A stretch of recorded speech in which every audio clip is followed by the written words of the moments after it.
Monsieur Niembwe Boulalou a donné volontairement. C'est un couple modèle.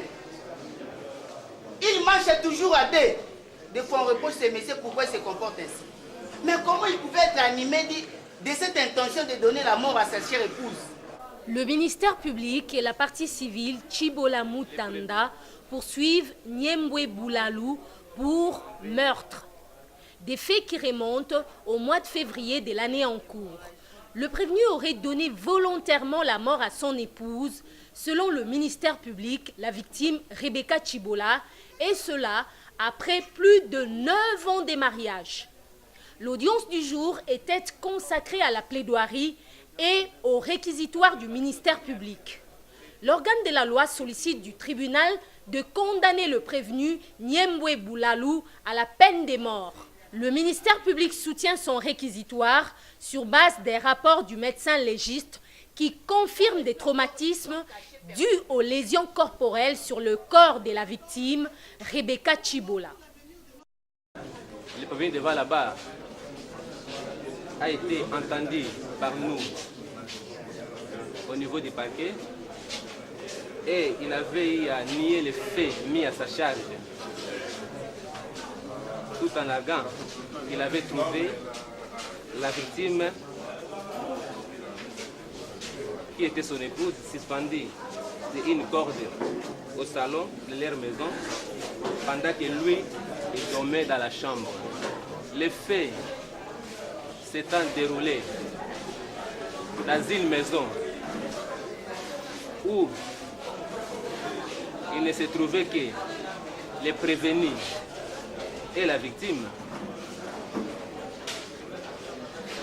Il nous a été utile, Monsieur le Président, de pouvoir recourir à l'expertise médico-légale pour pouvoir avoir plus d'éclaircissement quant à la mort de la victime, Monsieur le Président. La victime, d'une part, il a reçu plusieurs coups de la part du prévenu et lesquels coups ont entraîné sa mort. Les prévenus ayant atteint le but qu'il avait, son intention qui était de donner la mort, a jugé bon pour pouvoir semer la confusion, de monter une histoire de pendaison, Monsieur le Président, dire que la victime s'était pendue. Votre tribunal n'hésitera pas à condamner les prévenus à la peine capitale. Nous disons la peine de mort. Maître pour la partie civile. La partie civile sollicite pour sa part des dommages et intérêts d'1 million de dollars américains pour tout préjudice subi, en plus de la condamnation du prévenu à la peine de mort requis par le ministère public.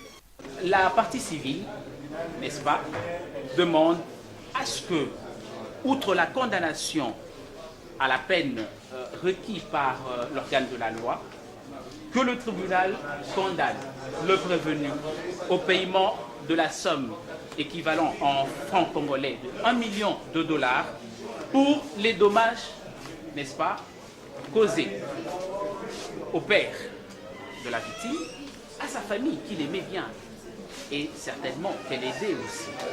Aujourd'hui, une femme de 33 ans. Cette année, certainement, elle aurait totalisé 34 ans. Voilà, une grande dame, son père, ses frères ne peuvent plus manifester cet amour qu'ils avaient envers cette dame. Parce que M. Francis Boulalou, criminel de son état, n'est-ce pas, s'était évertué à prendre comme du papier à jeter, comme du mouchoir à jeter, cette vie sacrée. J'ai mon œil à relever les critiques formulées contre ces rapports. Le tribunal passe la parole aux avocats de la partie prévenue pour leur réaction sur les réquisitoires du ministère public. Ceux-ci soutiennent que la victime, Rebecca Chibola, serait morte suite à une pendaison. Les conseils des prévenus contestent les rapports du médecin légiste. Selon eux, cela contient des irrégularités. Je vais maintenant attaquer les rapports. C'était un rapport qui est bourré d'illégalité, un rapport fantaisiste, un rapport partial, un rapport, comment dirais-je, chimérique. D'abord, l'officier de police judiciaire a effectué une descente sur les lieux. En descendant, il va faire ce qu'on appelle croquis des lieux pour démontrer comment était la configuration de cet endroit. Il vous présente les faits autrement, en contradiction avec l'acte authentique qui demeure le procès verbal de constat. Il a déformé les faits. Comment il a encore déformé les faits? À travers, en comparant les croquis. Parce que ici, j'ai produit même les photos ici. Télévision intacte, armoire intacte, la table avec les documents qu'il travaille intacte. Comment s'était passée cette lutte-là? Il a sollicité $1 million à titre de dommages intérêts. Vos conseils ont plaidé non coupables, démontrant que... Après avoir entendu les parties, la composition invite le prévenu Niembwe Boulalou pour son dernier mot. Celui-ci plaide non coupable et sollicite son acquittement. Je vous demande, s'il vous plaît, de m'acquitter parce que je suis innocent. Je compte sur votre indépendance. Une femme que j'aimais, que j'ai épousée correctement, comment je dois arriver à la tuer? Pour quelle raison? Non coupable. Sur ce, le tribunal clôt le débat. Le tribunal de grande instance de Matete décide de rendre son jugement dans les délais de la loi.